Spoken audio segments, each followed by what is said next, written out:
काहे लड़ू आइल बालो? का करी रे चलो लिखे जा बनाई ता का रे दादा लियल बड़े का हो बनाओ।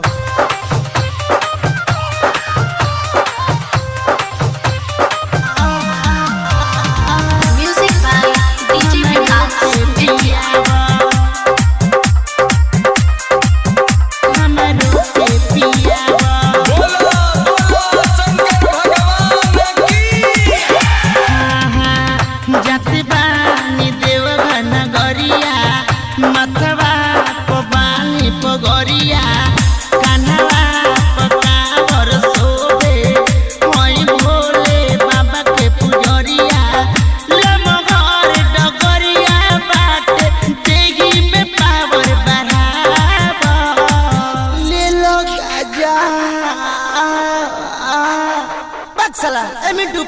काट के लगाओ। नहीं ब्यास, ये कॉपीराइट भी आ सकता है।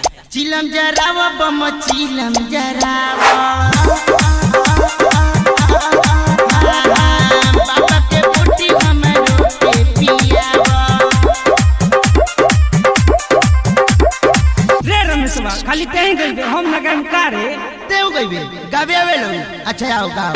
बहरा सुहावन लागे लागे मन भावन हे सावन महीना बाए बम लागे लाह पावन हे सावन महीना बाए बम लागे लाह पावन हे सावन महीना बाए बम।